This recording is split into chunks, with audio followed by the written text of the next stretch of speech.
Welcome to Neurodivergency, where neurodivergent voices and friends turn struggle into strength. We're here to break the stigma around mental health, dive into the truth about brains, and bring you real tools for clarity, healing, and hope.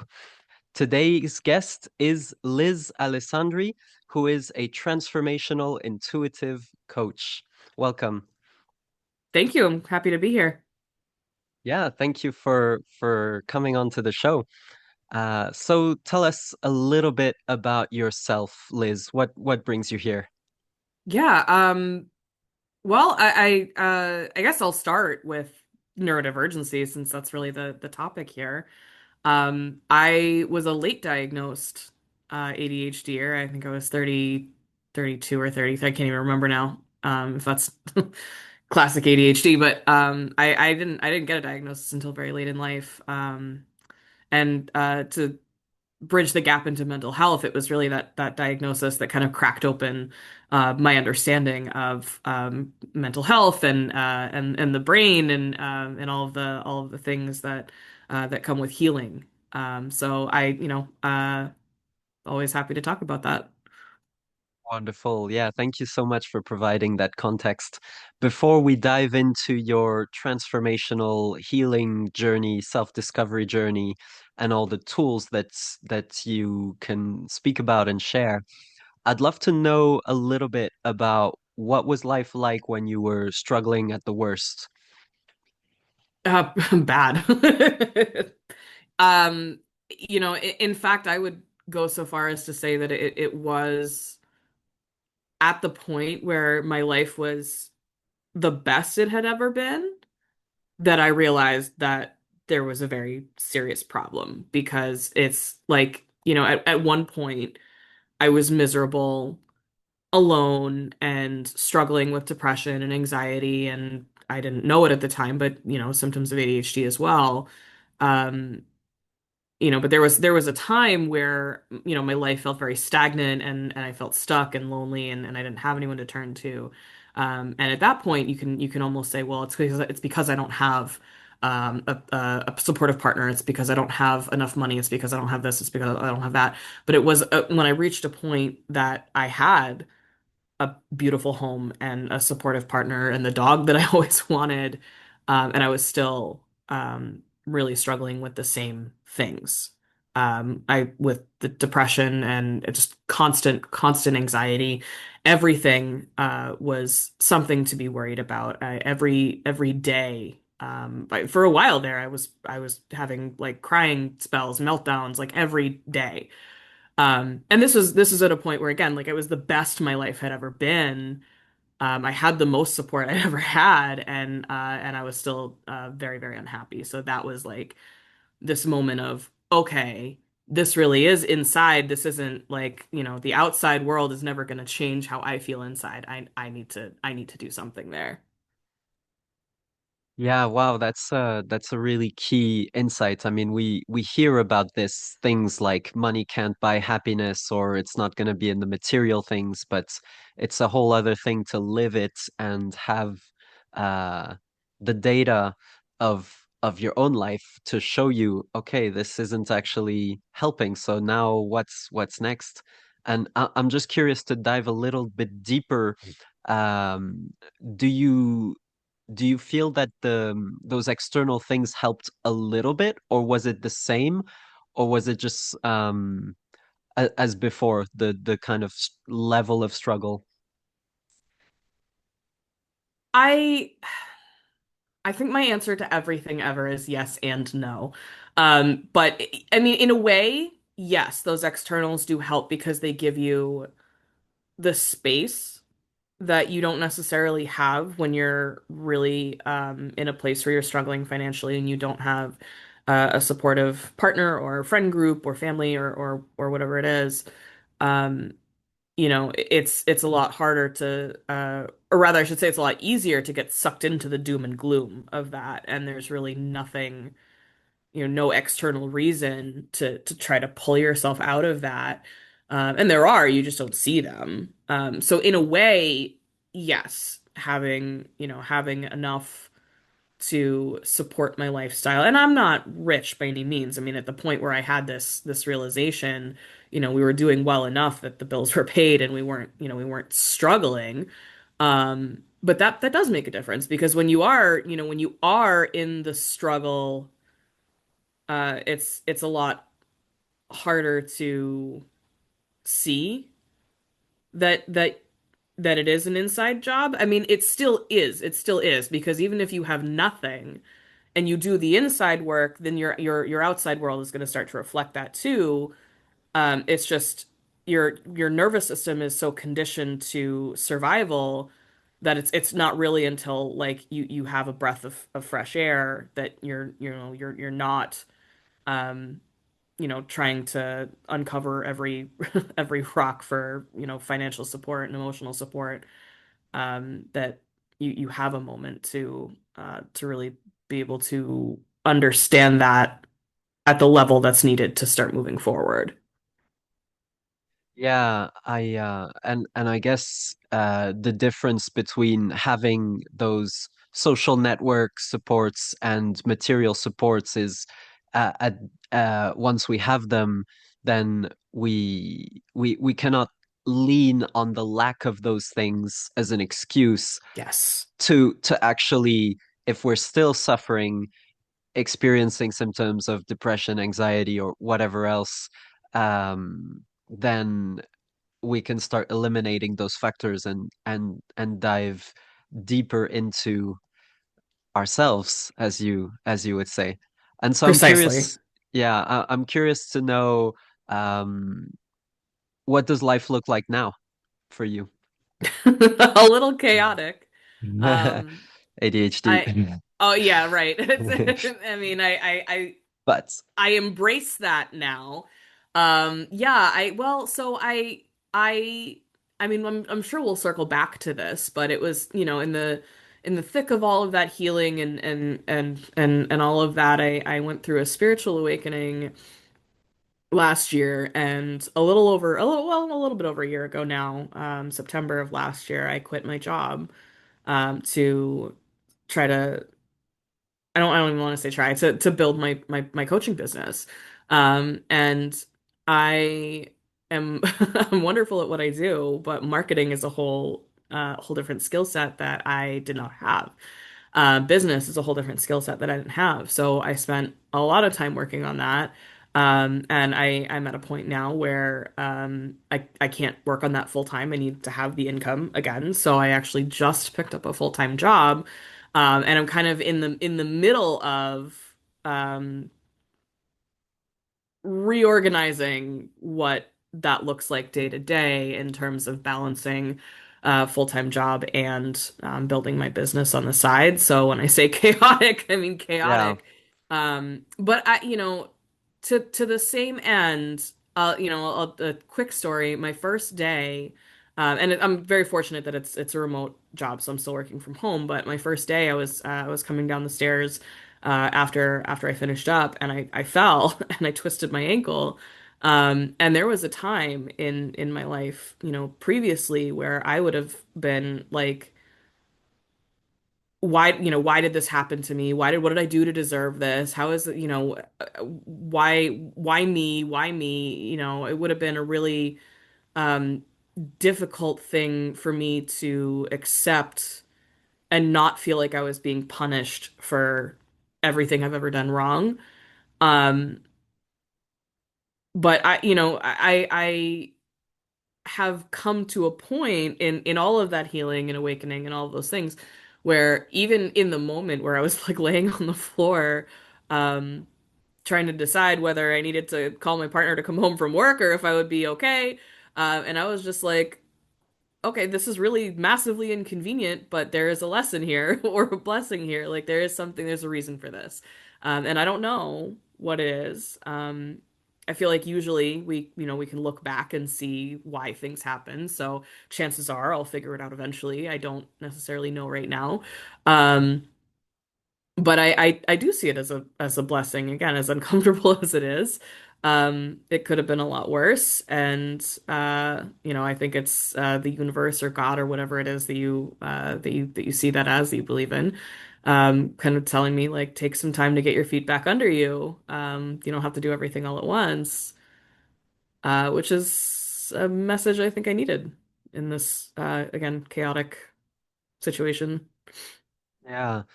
Well, first of all, thank you for sharing so vulnerably. I think the really important thing here is really honoring our needs, and it is a tough journey, the entrepreneurship journey, and it tends to be a very appealing one for ADHD types, whether it's because of the risk, the uncertainty, the novelty, all of these things are dopamine triggers, and it's like self-medicating on this, while having the autonomy to create a life that we can um, that really works for us. But yeah, it is important to actually lean into that self-care, not be financially or emotionally stressed, and things will come and take the time that it needs. I wanted to ask as well about how does life look like now, not just in terms of the chaos and the projects, but the depression and the anxiety from before. I mean, you've already shared a powerful story of how you react in your self-talk to an incident that happens. But yeah, I'm curious to learn a bit more. It's not, I mean, it's night and day. It is. It's night and day. That was it was a good snippet, right?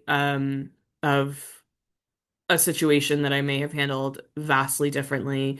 But even now, so you know, I can see the behaviors that indicate to me that I'm in a very anxious place. So before, I just sort of thought that was, I mean, again, kind of reacting to the outside world. I'm anxious because X, Y, and Z.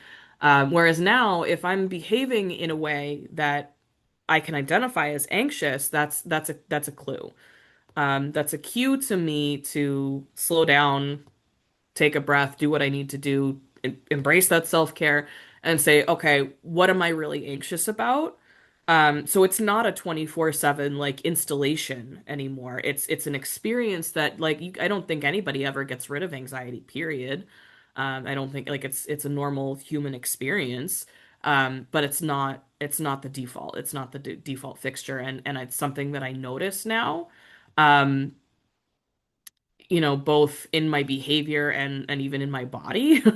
Because it is, I mean, it's a physical experience too. And for so long, and I think this is especially true if you have ADHD, um, at least I'll speak to my experience. I was so heavily disconnected from my body that I couldn't identify anxiety physically because that was just the default state. I remember having a therapist ask me what I feel before I have a panic attack, and I was like, what do you mean? What do I feel? Well, are your shoulders tense? My shoulders are always tense. What are you talking about? Like, I genuinely could not fathom what she was getting at.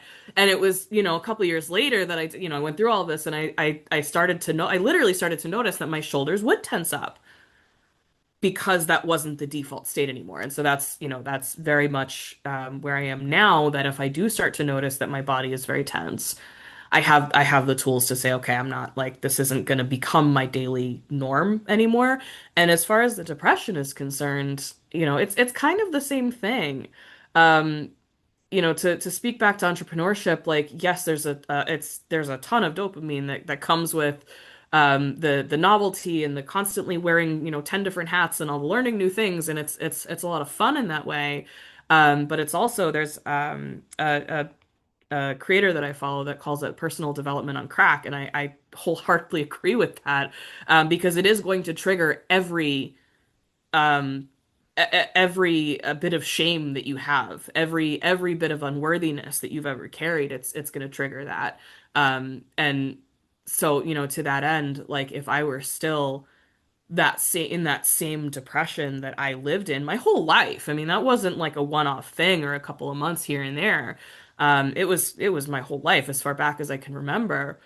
If I were still in that place, there's no way that I would even have had the confidence to quit my job last year. So it's yeah, it's a whole different world. I mean, I still have moments, I still have moments where I'm like, I'll even ask myself, what am I doing? Why did I think I could do? But I know immediately as soon as I start asking those old questions, what am I doing? Why did I think I could do this? I know before it even gets to a point where it's like where I'm spiraling. Well, what am I doing? I'm following my path. Like I'm following what I know I'm supposed to be doing. And even in the moments where it's hard and it feels like garbage, I still have an inner knowing that I'm making the right moves. It may not look good on paper, it may be chaotic, it may be scary at times, it may be triggering all of those old wounds at times, but I know in my heart and my bones and my soul and everything, that it's all going to work itself out in the end. Yeah, amazing. Wow, some deep stuff there around self-awareness and life engineering, um, navigating through the chaos of different factors, but still pursuing that path. And yeah, I would completely agree that on the personal development on crack thing, yeah, it really is challenging. So yeah, well done on managing that. Well done on the transformation that you've had so far. Let's talk about that. What was the journey like for you? Like if you can maybe give us a vague idea of timelines. You said something about the spiritual awakening in the last couple of years, but yeah, put Yeah, everything into context. I will. I definitely like I usually start it around a year before I quit my job. But if I'm gonna kind of tell the holistic story here, the ADHD diagnosis was sort of like the initial piece. Because up until then, I knew that I had depression. I knew that I had anxiety. I knew that those things were a part of my life, but I didn't know about the ADHD. And so when I got that diagnosis, I could now look at my whole life through a different lens. Um, and I did start on stimulant medications. I was on them for, I don't know, a year and a half, something like that, on and off because of the pharmacy issues. But um, Just a quick the question. yeah. Prior to the ADHD diagnosis, were you already seeing therapists and psychiatrists in that process, or Um, I did you kind of? had Mm, I had at one point, like in my late teens, early 20s, I had tried antidepressants back then, with some decent results, some didn't do anything, but for a long time I didn't. Now that story I mentioned earlier with that therapist that asked me like about my physical response to anxiety, I saw her a few times. I think the summer before I got that diagnosis. So within a few months. But basically, like I couldn't get through a session with her without crying, without like full body, like I could not handle it. And it got to a point where she was like, I normally tell people that I don't recommend medication unless you like can't get out of bed. And at this point, keep in mind, I was holding down a full-time job and like taking care of my home and like doing all these things. I just like I was doing what I had to do and I was struggling hard through it. She was like, normally I don't recommend medication unless you're like you can't get out of bed, but like in your case, I'm not sure that I'm going to be able to help you, because she couldn't prescribe medication, and that's sort of what pushed me towards finding an alternative provider. And at that point, I had started to wonder about ADHD. And then, so I got that diagnosis. So I wasn't on any medication before that, but I had seen another therapist that basically was like, I don't know, I think I scared her to be honest. Now when I started the stimulant medication, and this is,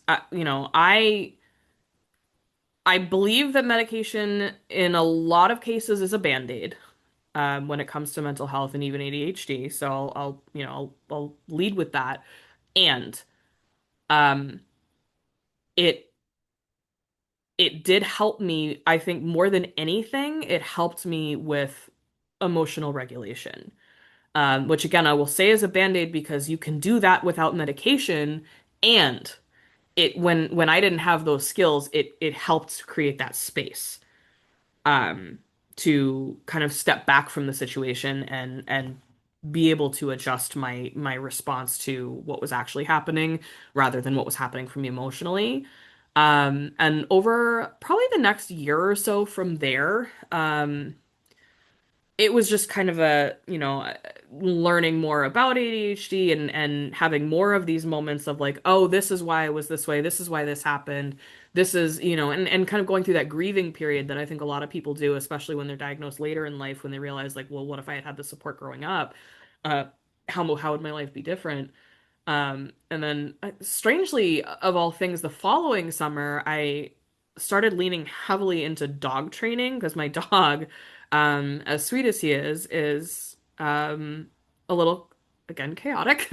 And the things that I was learning, I kept noticing that like a lot of this stuff was actually like kind of applicable to people too. And that was sort of like a little before.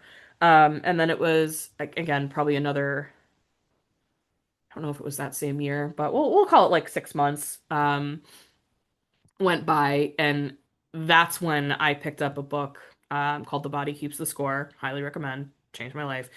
And that really started to change the lens. And this was at this point we're talking about October 2023. So about 2 years ago now. And this book, I picked this book up and I was like,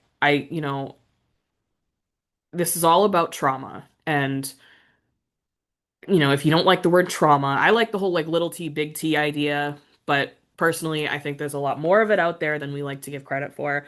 But if you want to call it childhood adversity, whatever you want to call it, it really started to spell out the way your upbringing, particularly from the ages of like birth to like 7 years old, impacts the way your brain and your behaviors formulate for the rest of your life. And even with the diagnosis of ADHD at this point, and this is probably one of the most important things, and he doesn't actually say this in the book. I think he kind of dances around it, as well as a couple of other books I read after that. I was kind of like, oh, what I'm hearing is that ADHD, and maybe not exclusively, but a lot of the symptoms that we ascribe to ADHD and neurodivergency are actually trauma response symptoms. And I'm not saying that ADHD is entirety in its entirety a trauma response, but a lot of the symptoms that are ascribed to ADHD and for that matter most mental health disorders, those symptoms are just they're trauma response symptoms. They're just ways that children adapt to how they're raised when they don't have safety, emotional safety, all of those things. Um, and at that point, it was just this realization that, okay, yes, I have ADHD, but I'm not stuck this way. I'm not stuck with, I have to be on these medications for the rest of my life in order to, not go back to the way that I was. I'm not beholden to what the pharmacy has in stock or going back to my doctor every month or two to get a prescription to make sure that I can continue to function in my daily life. Um, it was the first time that I understood that I was truly not alone. Like not only, with the ADHD, but all the feelings that I had, like the way that I was so incapable of handling my own emotional state, like that wasn't a moral failure.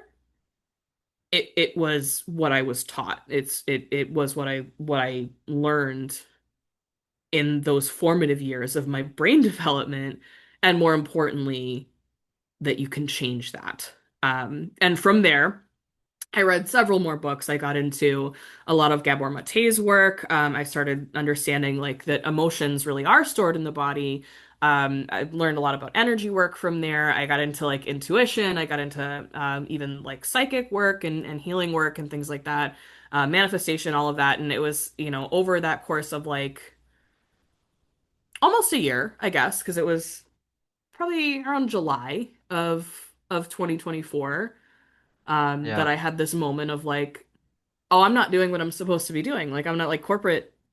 That's not where I'm supposed to be. I have a bigger purpose here. And it was shortly after that that I was kind of grasped by this knowledge that I had something that I needed to be doing that wasn't a full-time corporate career. Yeah. Wow. Um, I have a yeah, I want to acknowledge the just the huge impact of the topic that reading these books from Body Keeps the Score to some of Gabor Mate's work is just such a huge blind spot for society today. I mean, anyone dealing with depression, anxiety, mental illness, anything like that really could use as a starting step with getting a bit of theoretical information Mhm. about how these things are linked and what it is about childhood development and emotions that could lead to explaining some of these symptoms. Because again, it's not necessarily about what is happening in your life here and now. Um, yeah, I remember in my case, it took me 30 plus years to get to experiencing a pattern of like food addiction, binge eating, and it wasn't, I couldn't do anything about it by learning more. Uh, it was then that I realized for me, I read the same books around that time period, and it had such a profound healing effect on me, even just knowing the theory, because it was like, it's not me and it's not something I learned. I mean, it is something I learned, but it's not like I consciously chose to do it. Yes. It's that my body is seeking this as a relief for something that I'm not aware of. And yeah, I mean that's just such a huge topic that yeah, I really wanted to emphasize that point. Um, you were heading towards the realization that the corporate thing is not for you, and I don't think you've spoken about the spiritual awakening yet. So yeah, do continue the story. Yeah, I'll touch kind of back on that point, and I'll circle back to that. But I created a course a few months ago now, and I kind of almost accidentally, inadvertently created it to sort of follow the same path that I took.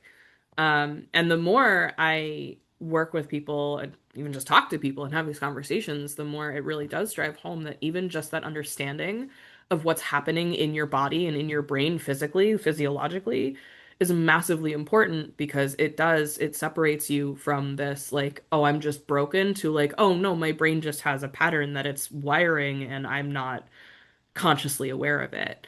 And that's it. Like when you truly understand that you only have conscious control of about 5% of your brain activity, and the 95% of it is just patterns running in the background that you have no awareness or control of, it really puts a much different light on on everything. And I feel like especially if I'm gonna say especially if you struggle with self-compassion, but the truth is most people struggle with self-compassion.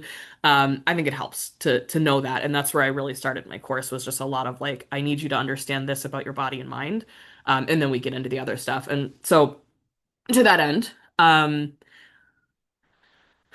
it it's sort of I guess that understanding that emotions are held, emotions, trauma, whatever you want to call it, are held in the body. That sort of created this or gave me this understanding that energy is a real thing. Um, like I'm not a Reiki practitioner. It's something I intend to look into at some point, but like it was something that I was curious about at one point, but it sort of became this like, oh, okay, that is a real thing. Like not just like, oh maybe, but no, like that's a thing. Um, because that's like when you have a trapped emotion, that's energy, energy in motion, if you will. And that led me to be, to it created more curiosity, really. And it, I, down the rabbit hole, the reading rabbit hole, if you will. My focus changed sort of from psychology to more of the metaphysical side of things. Um, and there's a scientific interjection there. Um, because I have said millions of times and will say millions more, quantum physics is a fascinating field because when you start to look at the energy stuff and the Reiki and things like that, if you understand anything about quantum physics, and I say that loosely because quantum physics is incredibly complex, and I don't expect anybody to truly like fully understand it. I certainly don't. Um, but quantum physics tells us a lot about energy, and it sort of calls into question everything about Newtonian physics that we learn in school. Um, and so there was a little bit of that kind of got me to a point where I was like, okay, there really is more because if psychology is saying that there's more going on energetically than we know about, and quantum physics is saying that there's more going on than we really give credit to, well, maybe it's time to start paying attention. And even through all of this, one of the most interesting things to me was that I started to notice that some of the concepts that I would pick up reminded me of the Bible of all things. And I was raised Catholic. I decided in sixth grade, sitting in Catholic in a Catholic church, it was a Wednesday afternoon. I was in Catholic school at the time, and we once a month we went to mass on a Wednesday afternoon. And I was sitting in church, and I just remember thinking like, this is a crock. This doesn't make any sense. This doesn't add up. And it was just like for me at that time, I couldn't really connect the dots between like a loving God and what I was seeing within my family and the church and just the way that things, weren't people weren't loving their neighbors and all of that. But so as I'm going through this, this process and learning from all of these different angles, I'm noticing like certain patterns and certain things and certain concepts that tie back to the Bible and Jesus and things that he said. And it was like I had, for a little bit, I was like, okay, well, Jesus actually knew what he was talking about. What a cool guy. Whether that's in like a, totally real, like I believe everything, or like even if we think of it like a really cool character in a book, whatever, either way, like message received. Um, but yeah, I mean, it was really somewhere in there.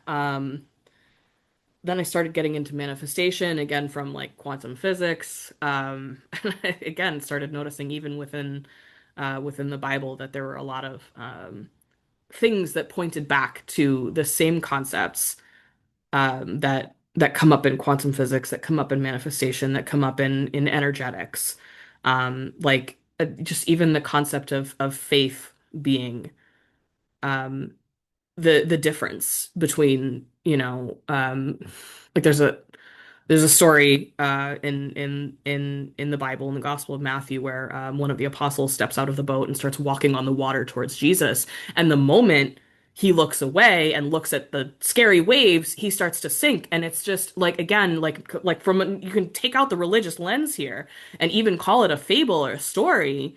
And you can see, like, if you have the faith to believe, if you know that you can walk on the water, you can walk on the water. And the moment you start to question your ability, that's when you're going to sink. And so we have, it was all of this coming together in this realization that my whole life was me sinking because I didn't believe that I had the ability to walk on water. And that was what when things clicked and I had like because again like I was not the kind of person who would ever have walked away from a job without another job lined up already weeks in advance, like notice given, the whole nine yards, like, and that was like okay, faith faith is the missing ingredient. And that's where things really started to click. Was that the spiritual awakening moment, or what was that like? Was it progressive? Was it a big epiphany? Kind of both. It was coming, it was a long time coming because I start like again it was sort of like breadcrumbs, I guess. And then I mean, honestly, I think one of the major moments I was reading a book by Gabby Bernstein called Super Attractor, and it's mostly about manifestation. But there's a chapter pretty much exclusively dedicated to angels, archangels, and there was something about that that just like I think that was really the the moment of all things. But it that moment would not have happened if not for all those breadcrumbs previously. Because I went, 20 plus years of my life, you know, not necessarily like I was never an atheist. I always had this idea that like I don't know, I'm not presumptuous enough to, to pretend that I know what's going on in the greater, whatever.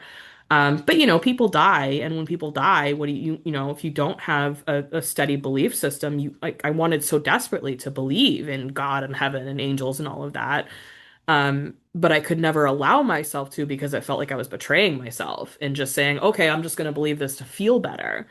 Um, so it was all of those breadcrumbs along the way that led to that sort of epiphany moment because without them, I could have read that book and gotten nothing out of it. Interesting. Yeah. I'm curious to know what's your spiritual view today, briefly, and more interestingly, how does it connect with ADHD or mental health, or even the, improvement of one's life? In short, we'll say, well, a couple of things. If you can believe it, you can perceive it. So we'll start there. As far as like I'll kind of summarize my feelings on religion very, very simply with God is love, love is God. If it's not love, it's not God. And so like I still don't consider myself religious. There are things, again, like having been raised Catholic, Christian, whatever you want to call it, having been to Catholic school, like there are a lot of things that I can kind of pull from that structure that give me comfort, but it is just a structure. Like I don't think that God is a man sitting on a throne in the clouds, right? That said, if picturing God as a man on a throne in the clouds brings you comfort, I'm all for it. And I think that's kind of, if you look at different spiritual beliefs and religious beliefs throughout history, there's so many patterns that you can't ignore. And I think it's just a matter of, and this really will lend itself to spirituality too. It's a matter of what makes the most sense to you in your human mind with your life experiences. So even like if, I don't know if you've heard of the Church of the Flying Spaghetti Monster, but like you could even go with that if you wanted to. If the visual of a flying spaghetti monster is what brings you comfort, I think at the end of the day, it's like everything is energy. Everything is connected because we are all energy. You are your sofa, your dog, your, the trees outside. We're all made of the same thing. And that's what I see as God, as the quantum, as just the late great Wayne Dyer said, you can call it Louise if you want to. It's all the same thing. And so whatever framework um, you can most easily identify with is perfect. And that's something, I started to mention the psychic work that I got into. That's something that I learned very quickly, learning from a professional psychic energy reader and healer. Um, Everything is in the spiritual sense, everything is symbolic. It's all symbolism. And it's all going to be very personal. So if you were to go to three different psychics, and let's assume that they're all, they've all done their own healing, right? Because if you go to somebody who's doing energy work or psychic work and they have not done their healing, and that's very common, they're going to project a lot of their stuff onto you. But like, let's say, for example, you go to three different psychics who have all done the work. They might read on the same thing and get completely different imagery because it's gonna be something that makes sense to their minds with their life experiences. Because that's all we're, even again from like a psychological perspective, everything you see is through the lens of your own life experience, and it's no Yeah. different. Um, and so like I truly believe that whatever framework works best for the individual, and um, we are all made up of the same thing, and so to the same end, if your beliefs cause you to shun anybody or uh, look look poorly on other people or whatever it is, that's psychological. That's you have some healing to do because you're Mm. projecting some part of yourself onto that. Because at the end of the day, like if you just consider the quantum field as God, everything is God. We are all made up of little particles of God. And I hope that answers the question. It's such an like a Yeah, broad it's a esoteric huge question, but topic. We could write a fat dictionary book yes. length out of it. But what I love, I mean, I've been through a similar journey. When I had my psychotic symptoms, mania, I was telling people like, I'm God, you're God, we're all God. Like I had this really kind of spiritual breakthrough. But the way I was expressing about it didn't make sense to a lot of people because they weren't seeing the connections that I had made in my mind. And what you've done is you've taken your life experience, you've taken what you've learned, and correct me if I'm wrong, but I'm hearing you're not pro-religion, you're not anti-religion, but you have figured out from a fundamental kind of first principles perspective that science is telling us that there's some big mysteries we haven't solved. We don't know why the universe exists. We don't know what consciousness is. There's a lot of weird stuff coming from quantum physics. And so energy and faith kind of ties spiritual teachings, spiritual understandings with the world of science that includes psychology and Western medicine and made a kind of you have your understanding of it, and that's how it fits into the picture of understanding the mind and helping with mental health. Yeah, yeah, and I realized even as you capped off there, I kind of didn't address the mental health side, but yeah, I think when it comes to mental health, we have the Western approach of predominantly talk therapy. It's really focused on the mind. If you are incredibly lucky and you have a trauma-informed provider, and unfortunately, trauma-informed is not a requirement of any mental health professional for the most part, so be very wary of that.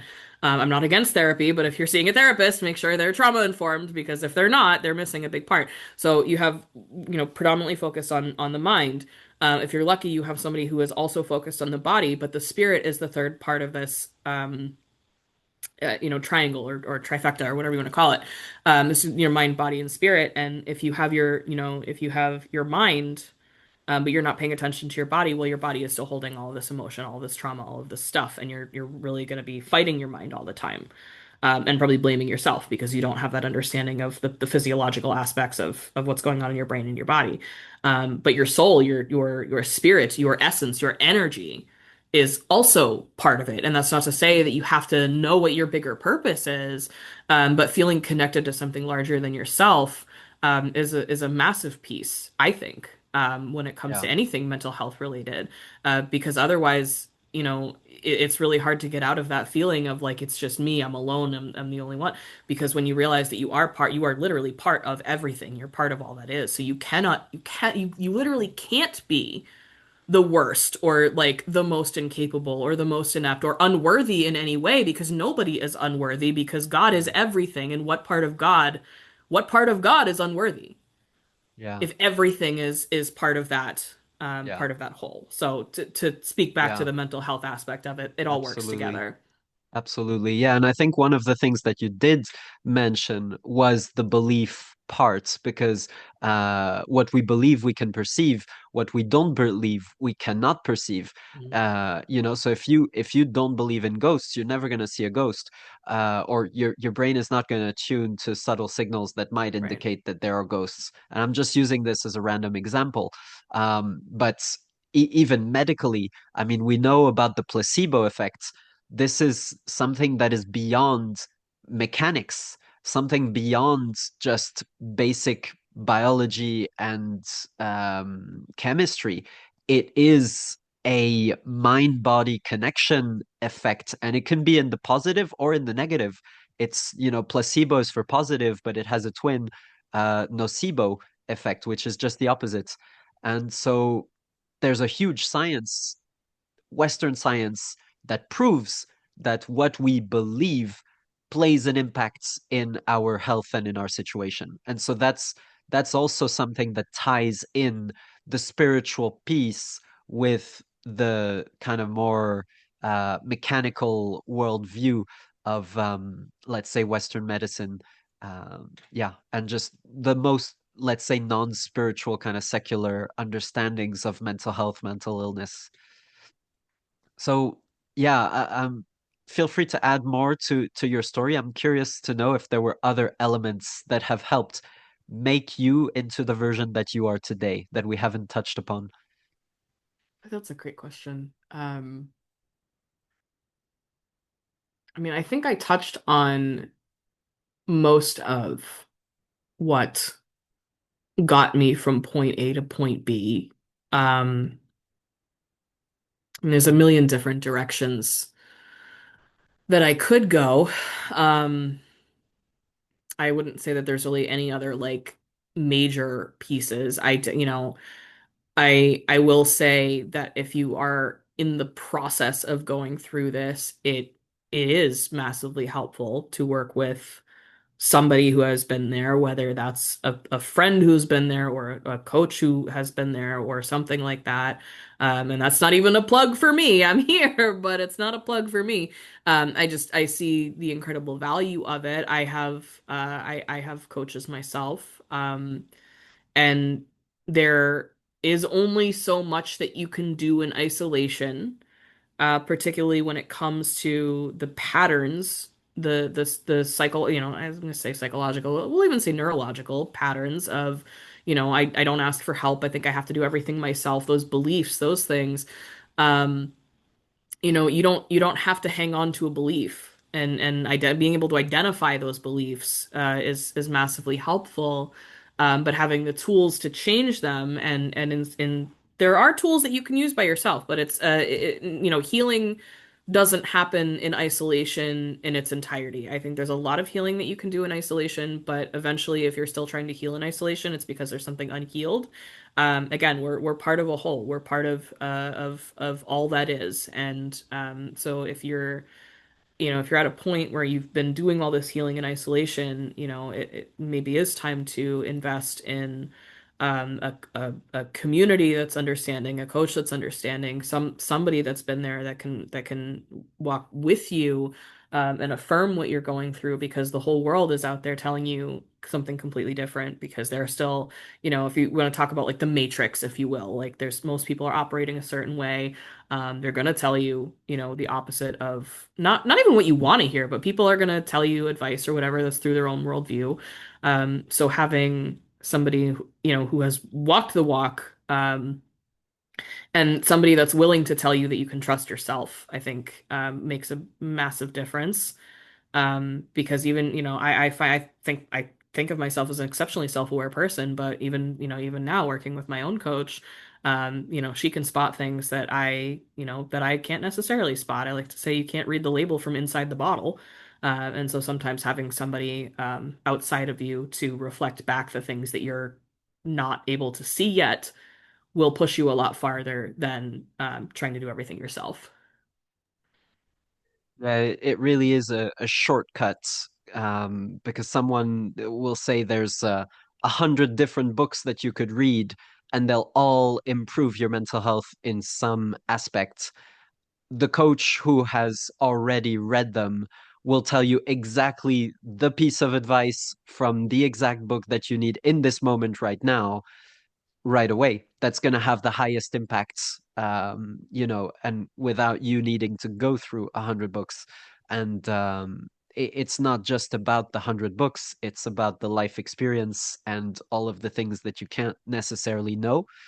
the healing that you can't necessarily do alone, because maybe you need to be witnessed when you are in a certain situation, triggered, maybe needing to cry, or maybe needing to be vulnerable. And there's just, you can try doing it in the mirror, but you might set yourself up to kind of trick yourself that it's not going to work. So sometimes you just need, yeah, that mirror from another human being to reflect on you.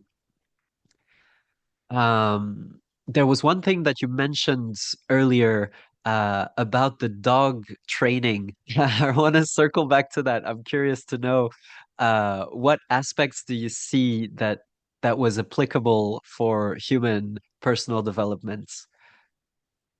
And this was so intertwined, I think, with the ADHD journey too. Um, there's a million different ways to train a dog, and uh, this particular modality, if you will, was very heavily focused on positive reinforcement and making it fun, and consistency. Um, And I often forget this too. So this is especially helpful if you really struggle with your dog.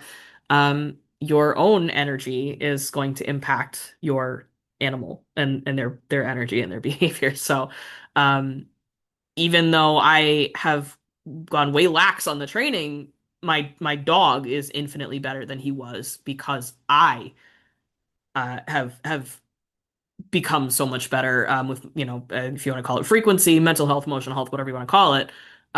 There's a clear change there, but a lot of just that positive reinforcement, and again making it fun, not creating a situation where you are this. I'll interrupt myself because like this. Have you heard the stress bucket analogy? If you can share it for the Yeah, yeah. listeners, yeah. This is the first time I heard it. I ended up hearing it from one of my business coaches later on, much later on, but I first heard it in relation to my dog. Essentially, like if you think of this yourself as having a bucket or your dog as having a bucket, and all of these stressors go into the bucket. So for a dog, it might be seeing a squirrel. It might be somebody walks by or another dog walks by, and all these things are happening. And if your dog doesn't have the tools to deal with this, it's a stressor. And so you have a little bucket, and you keep throwing more stress in there, and more stress in there, and more stress in there. And if there's no way that if the bucket doesn't have any holes in it, eventually your dog is going to go absolutely bananas. And it's the same thing. It's the same thing with people. You keep throwing more stress and more stress, and most of us are operating in survival.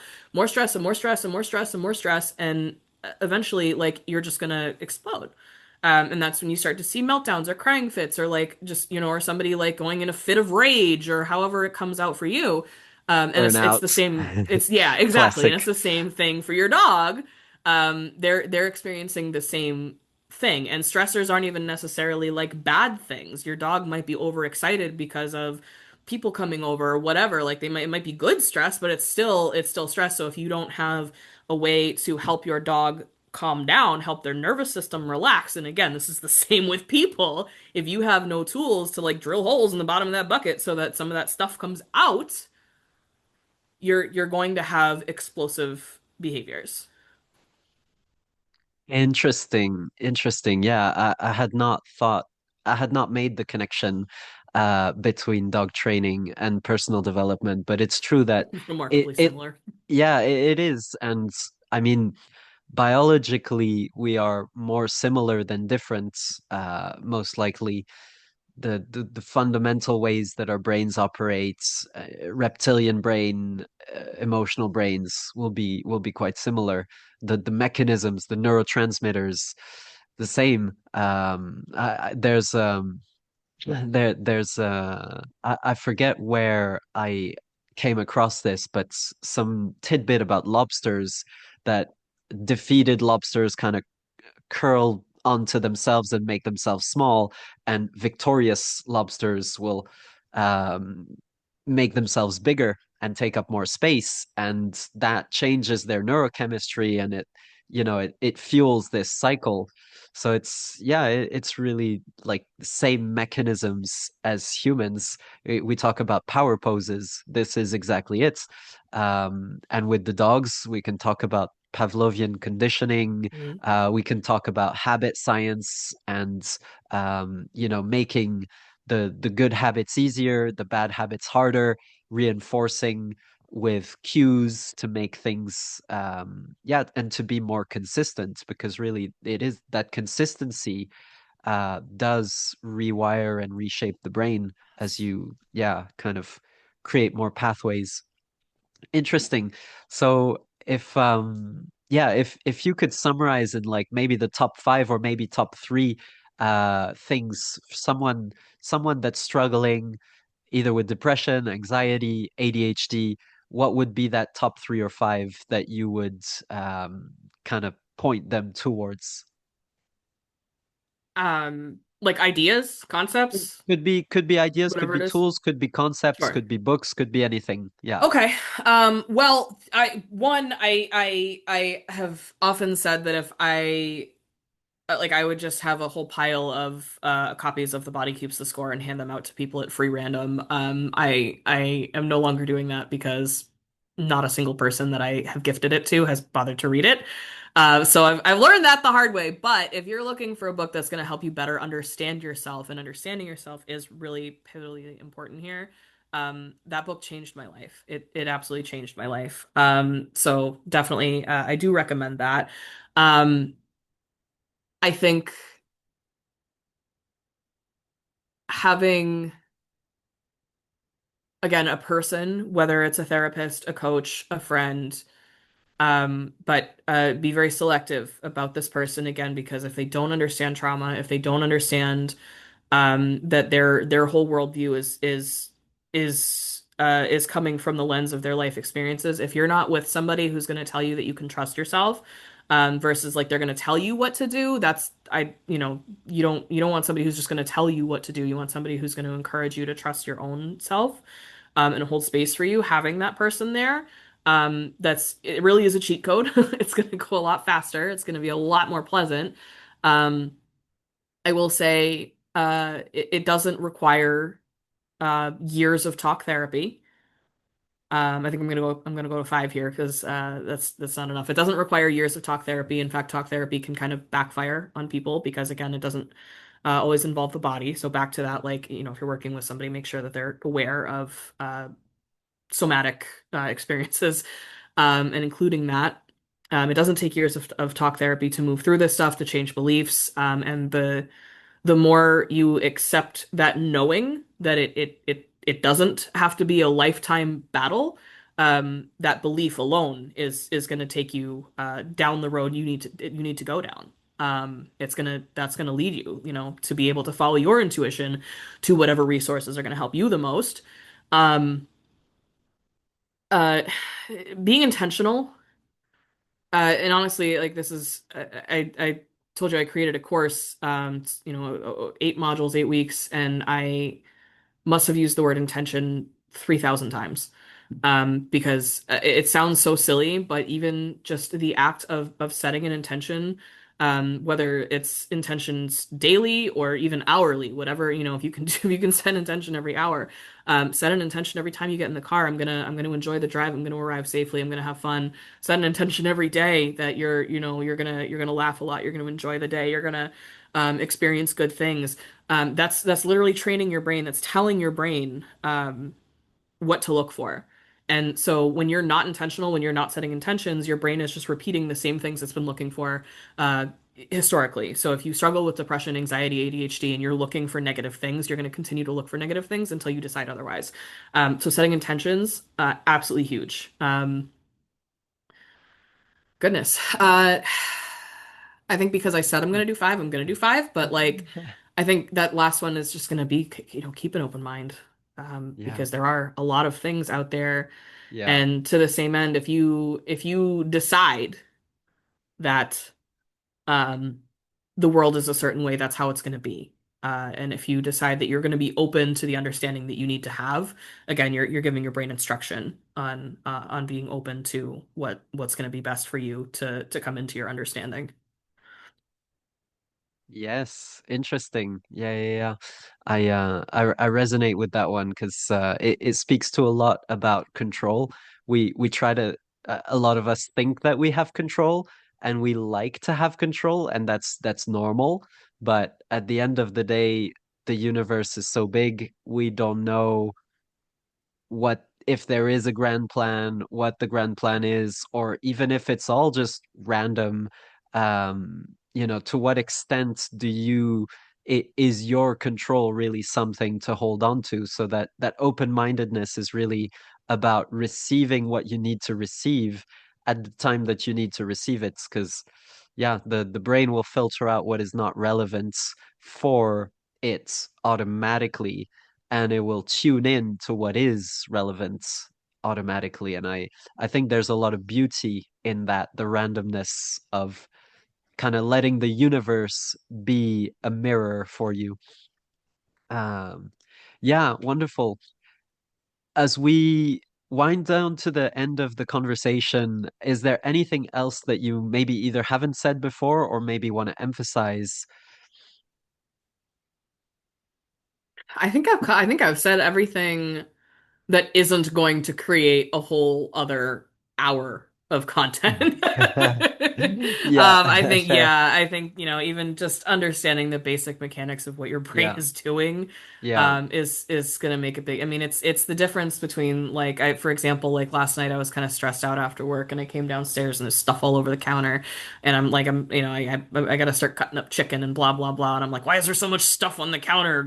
And at one point in like again like that would have been just like the whole day, the whole evening is just me grumbling about there's stuff on this stuff everywhere, what's going, and this was like I'm grumbling about the stuff on the counter. This has nothing to do with the stuff on the counter because I can see it now, because I Yeah, can see it now, so I can see it and like, okay, I'm grumbling about the stuff, what do I need to do? Because I know what's going on in my brain, I know yeah, it's just a pattern, so understanding the mechanics, it's not the end all be all, but it really yeah, does help when it comes to retraining those patterns if you can identify them. yeah, absolutely. Yeah, I think we all need more of that self-understanding, whether it's through a spiritual lens or through a scientific lens. We have the resources. Now we just need to, go and find what you need. Incredible. So, yeah, Liz, your biography and any relevant links will be included in the show notes. If anybody would like to connect with you, what would be their next step? I would say at this point, I'm in the middle of kind of rearranging things and working on what figuring out what my next steps are. But if you are looking to get in touch with me, you can find me on Instagram and TikTok under Intuition with Liz. That's probably the best place for now, as I kind of sort through what I'm going to be creating and putting out there next. But if you have questions or you just want to get in touch, please do. Super.